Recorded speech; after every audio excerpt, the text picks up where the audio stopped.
Ukraine has been requesting F-16s since the start of Russia's full-scale invasion, with the first jets arriving in August 2024 after approval from several Western countries. F-16s are used in both offensive and defensive operations. The aircraft have been used for intercepting Russian missiles and drones during aerial strikes against Ukraine.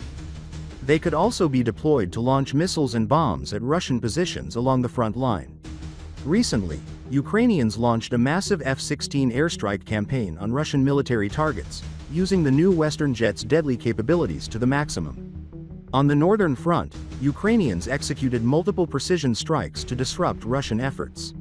Near Grafivka, Russia's Belgorod Oblast, Ukrainians used an American GBU-62 JDAM to destroy a Russian border checkpoint being used to store ammunition and gather personnel.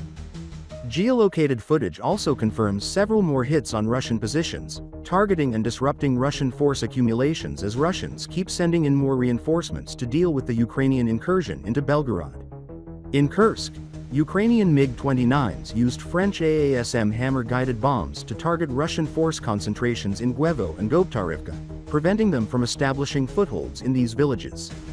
The Ukrainian-French airstrike combination continued to devastate Russian efforts, targeting Russian drone operators launching points and command posts in Tetkino, and finally destroying a critical bridge used by armored vehicles in Kursk, Euromaidan Press says.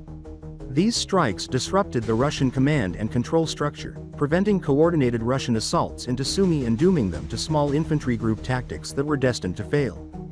On the Donetsk and Luhansk frontlines, Ukrainian airstrikes have aimed to alleviate the pressure on Ukrainian defenders in the hottest sectors of the front.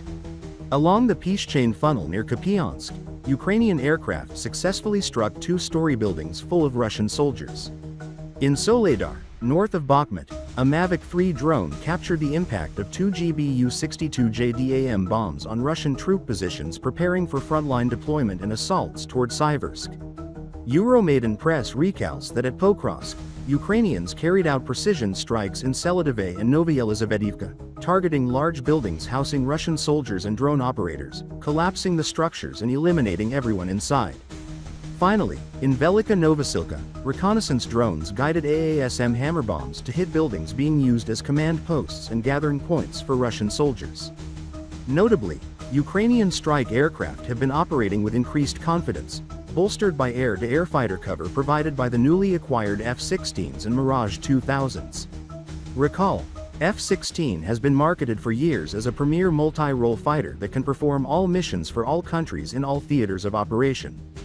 Buy an aircraft, get an Air Force, has been the long-standing Lockheed Martin marketing slogan used for years to convince any potential customer nation that this aircraft is the best acquisition decision, as well as value for money possible.